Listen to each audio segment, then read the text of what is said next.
Have you ever wondered why the most polite, agreeable, and good people often command the least amount of respect? Think about it. You know someone like this, or perhaps you are someone like this. You never start an argument. You always say yes to extra work. You bite your tongue when you are insulted. You swallow your anger, and you bend over backward to keep the peace. Society told you that if you play by these rules, if you become the ultimate accommodating person, you will be loved, valued, and respected. Yet, reality reveals a much darker truth. Instead of being respected, the perpetually agreeable person is usually ignored, taken for granted, or quietly despised. Why is it that we walk right past the harmless, nice individual, while we are instantly drawn to and mesmerized by people who exude a quiet sense of danger, unpredictability, and raw power? Welcome back to Subconscious Scan. You don't notice it, but you are trapped in the slavery of agreement. To understand why true charisma and psychological power are never found in mere politeness, we must turn to one of the greatest explorers of the human mind, Carl Gustav Jung. While other psychologists focused on how to make individuals fit neatly into polite society, Jung realized something terrifying. Society does not want you to be powerful. Society wants you to be safe. From the moment you were born, you were trained to build a mask. When you expressed natural aggression, selfishness, or loud defiance as a child, you were punished or denied love. And when you were quiet, compliant, and pleasing, you were rewarded. Over time, you crafted an elaborate social mask designed to win approval and avoid rejection. Jung called this mask the persona. The persona is your social armor. It is the professional smile you wear to a meeting you hate. It is the polite laughter at an insult disguised as a joke. It is the endless stream of yeses coming out of your mouth, while every cell in your body is screaming no. We all need a persona to function in the world. But Jung warned us of a fatal psychological trap: identification with the persona. When you wear a mask for too long, it grows into your skin. You forget that you are wearing it. You begin to believe that you truly are simply the harmless, nice, compliant character you play for the crowd. And this is where your charisma dies. Because when you strip away all your edges, when you repress your natural aggression, your boundaries, and your primal energy just to be liked, you become psychologically flat. You become a two-dimensional reflection of what other people want you to be. Here is the secret that polite society will never teach you. Harmlessness is not goodness. If you are incapable of biting, you are not peaceful. You are merely toothless. And deep down, human beings have an ancient evolutionary radar that instantly detects this. When people sense that you are agreeable simply because you lack the courage or the capacity to fight back, they do not respect your politeness. They sense weakness. They realize that your kindness is not a conscious choice, but a defense mechanism built out of fear. True charisma, that undeniable magnetic pull that commands a room without speaking a word, does not come from being nice. It comes from a massive, hidden reservoir of raw, psychological energy that Jung called the shadow. Today, we are scanning the anatomy of dark charisma. We will descend into the underwater vault where your repressed power lives, uncover why authentic darkness is infinitely more attractive than fake goodness, and show you how to integrate your shadow to become truly unstoppable. Prepare your mind. We are looking behind the mask. If the persona is the bright, polished mask you wear to face the world, what happens to all the parts of yourself that do not fit the mask? What happens to your natural aggression, your territorial instincts, your unfiltered ambition, your pride, and your primal desires? They do not simply evaporate into thin air.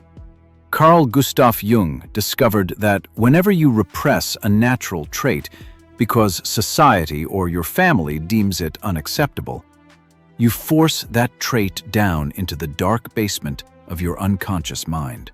Over a lifetime, these rejected fragments of your identity gather and coalesce into a powerful, invisible second personality, which Jung called the shadow.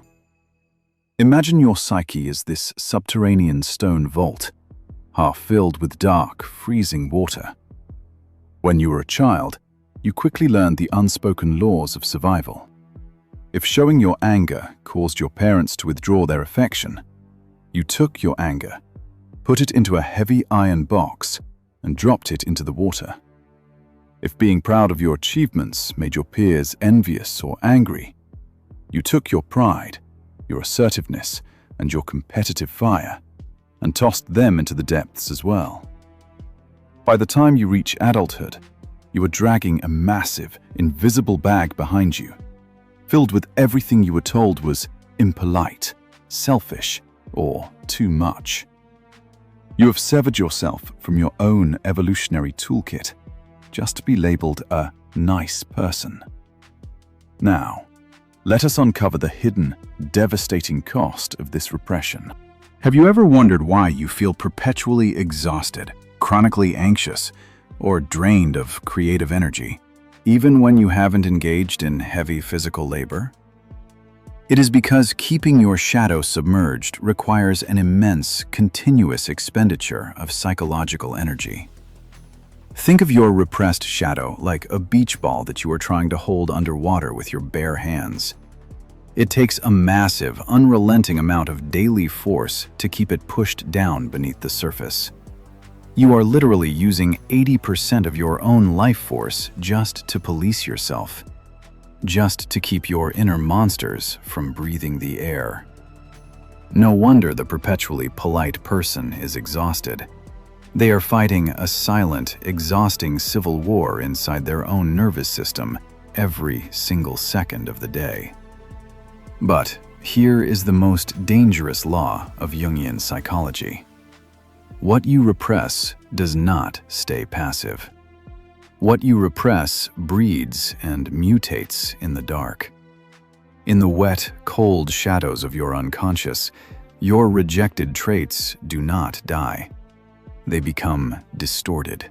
Because you deny your natural, healthy aggression, it ferments into bitter resentment, cynicism, and passive-aggressive venom. Because you deny your healthy ambition, it mutates into secret envy and hatred toward those who dare to succeed. And sooner or later, your grip will slip. When you are stressed, intoxicated, or pushed past your breaking point, the beach ball shoots out of the water with violent, destructive force. The nice person suddenly explodes into a terrifying fit of rage over a minor inconvenience, shocking everyone around them and whispering afterward, "I don't know what came over me. That wasn't really me." Jung would smile and say, "No, my friend. That was truly you. That was simply the shadow you refused to invite to the table."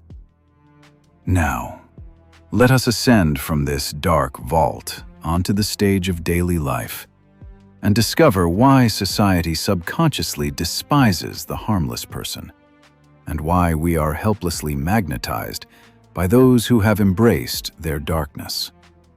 Let us now step out of the dark water and step into the spotlight of human relationships. Why is it that across every culture, every era, and every social circle, we are hypnotically drawn to people who possess an element of danger? Why do we secretly admire the relentless negotiator, the unapologetic leader, or the rebel who refuses to bow to social pressure, while we overlook the polite, obedient rule follower? Polite society will tell you that we are drawn to these individuals because they are handsome, wealthy, or manipulative. Carl Gustav Jung revealed a much deeper evolutionary truth. We are not drawn to toxicity. We are drawn to wholeness. To understand this magnetic pull, you must realize how the human nervous system communicates. When you stand in a room with someone who is wearing a heavy, polished persona, someone who is smiling too much, nodding too fast, and constantly trying to appease you, your mirror neurons pick up on the deception. You sense that their kindness is conditional. You feel the desperate, exhausting energy they are using to keep their inner monsters hidden underwater. It creates a subtle, unconscious repulsion. You feel like you are talking to a mask, not a human being. Now, contrast this with an individual who has achieved what Jung called shadow integration. This is not a violent psychopath or a cruel abuser. This is an individual who has consciously walked down into their dark vault, looked their aggression, their ambition, and their selfishness dead in the eye, and claimed them as legitimate tools of their identity. When a man or woman integrates their shadow, their physical presence transforms completely. They no longer smile simply to avoid conflict. They can hold eye contact without flinching because they are not hiding a secret identity. There is a quiet, heavy calm in their voice because their nervous system is no longer wasting 80% of its energy fighting a civil war against its own instincts. You sense immediately that this person is capable of aggression, capable of walking away, and capable of absolute destruction, if they choose to. And that is the psychological secret of true charisma. Power under control is infinitely more attractive than harmlessness. When you know that a person has teeth, but they choose to treat you with respect and warmth, that warmth feels earned. It feels genuine. You feel profoundly safe in their presence because you know they have the capacity to defend their boundaries and protect their tribe. This explains why so many people fall into the trap of dating narcissists and manipulators. When your own shadow is deeply repressed, when you have forbidden yourself from being selfish, decisive, or powerful, you suffer from what Jung called the golden projection. You project your own forbidden strength, your own repressed confidence, and your own denied power onto the first charismatic person who walks into the room. You fall in love with them, not because of who they are, but because they are acting out the exact, powerful shadow traits that you have locked away inside yourself. You are literally outsourcing your own power to another human being. And the only way to break this spell, the only way to stop being prey for manipulators and finally command respect in your own life, is to stop projecting your darkness onto others. You must take back your projections, step into the spotlight, and integrate the beast within yourself. We have explored the slavery of the persona, descended into the flooded basement of your repressed instincts, and witnessed why society is irresistibly drawn to those who carry a quiet element of danger. Now, we arrive at the ultimate psychological question. How do you actually perform the great alchemy of Jungian psychology? How do you integrate your shadow without destroying your life, alienating your loved ones, or becoming a tyrannical monster? First, we must destroy a fundamental misconception. Integrating your shadow does not mean acting out every violent, selfish, or destructive impulse that pops into your mind. There is a profound difference between being destructive and being dangerous. To be destructive is to lack control over your emotions, but to be dangerous simply means you possess the absolute capacity to defend your boundaries, assert your will, and protect your sovereignty against anyone who tries to manipulate you. As Carl Gustav Jung famously declared, "A good man is not a weak man. A good man is a very dangerous man who has that danger under voluntary control." To begin integrating your shadow, you must first locate where it is hidden. And the fastest way to find your shadow is to look at what deeply triggers you in other people. Pay close attention to the individuals who spark an intense, irrational resentment inside you. When you feel a burning hatred for a colleague who is unapologetically ambitious, arrogant, or aggressive, stop and look into the Jungian mirror. Ask yourself, what forbidden part of myself is this person acting out? Where have I forbidden myself from taking pride in my own achievements? And where have I crushed my own ambition just to avoid making others uncomfortable? Your intense irritation is not a sign of your moral superiority. It is a distress signal from your own unconscious, showing you the exact psychological weapons you abandoned in the dark water. Once you recognize these disowned parts of your psyche, you must stop apologizing for them. You must unlock the heavy iron box and reclaim your natural aggression, your territorial drive, and your capacity to say no. When you feel a surge of anger, do not swallow it with a fake, polite smile. Do not let it ferment into toxic, passive-aggressive resentment. Instead, acknowledge the fire, respect it, and consciously channel that aggressive energy into productive boundaries, into relentless discipline, and into defending your time and respect. When you stop treating your aggression as a moral sin, it ceases to be a venomous monster and transforms into a clean, authoritative shield. You stop needing to shout to be heard, because your very silence carries the weight of someone who is no longer afraid of confrontation. When you integrate your shadow, a miraculous psychological shift occurs. Your desperate need for external validation simply evaporates. You no longer need to perform the exhausting dance of the nice person to buy approval from your colleagues, your family, or your partner. You no longer fear rejection, because you are no longer rejecting yourself. You are no longer a fragmented personality half submerged in dark water. You are complete. You are sovereign. You are immovable. And this is the ultimate secret of dark charisma. People will look into your eyes and feel an undeniable magnetic draw, because they will sense that they are standing in the presence of a rare human being who has conquered their own internal darkness and emerged whole. You don't notice it, but they see it in you.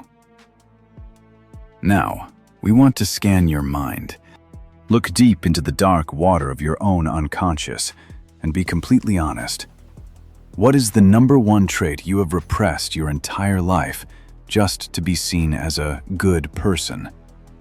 Is it your ambition, your anger, your pride, or your ability to say no?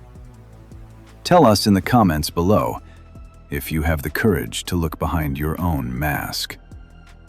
Subscribe to Subconscious Scan and join us as we continue to map the unseen architecture of the human psyche. Until next time, watch your shadows.